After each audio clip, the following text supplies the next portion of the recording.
తర్వాత తర్వాత కొద్దిగా మెచ్యూరిటీ వస్తుంది. అంటే నేను చిన్నపిల్లల నుంచి యాక్ట్ చేస్తున్నాను కదా. అవునవును. నాకు 2 అనుభవాలండి బాబు. ఎంజీఆర్తో కూడా నేను ఫస్ట్ హీరోయిన్గా యాక్ట్ చేశాను 13-14 ఏళ్ళు అప్పుడు. అవునా? ఎంజీఆర్ గారితో ఓకే. ఫస్ట్ మూవీ నాది ఎంజీఆర్ గారితో. ఆయన వచ్చి కలయర్సి అని చెప్పి ఒక పిక్చరు ఎంజీఆర్ గారితో, ఎంజీఆర్. అవును, అవే 3 అక్షరాలే.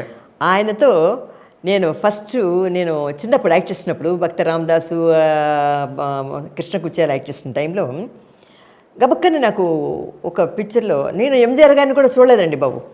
నేను ఏవిఎంలో 3 ఇయర్స్ పర్మనెంట్ ఆర్టిస్ట్గా ఉన్నాను కదా, ఆయనే చూడలేదు నేను ఎప్పుడు. అనుకోకుండా ఒకరోజు నైట్ షూటింగ్ అనమాట.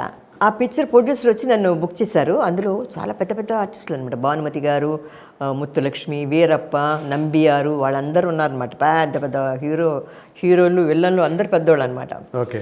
నాకు అప్పుడు 14 ఇయర్స్ అలా ఉంటాయి. అంటే అప్పట్లో 5 సంవత్సరాలు 6 సంవత్సరాలు లాగించేవారు పిక్చర్ని స్టార్ట్ చేస్తే.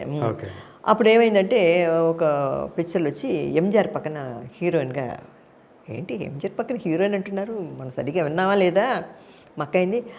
నువ్వేంటి ఎంజీఆర్ పక్కన హీరోయిన్ అంటున్నారు వాడు, ఏంటి అలా అంటున్నారు వాళ్ళు, నిజమేనా? 14 చెల్లెలు వేషమో ఏదో ఇస్తారు కానీ హీరోయిన్ ఇవ్వటం ఏంటి, నువ్వు హీరోయిన్ ఏంటి అంటే తెల్లమొహం వేసి 10 సార్లు అడిగి మాకే,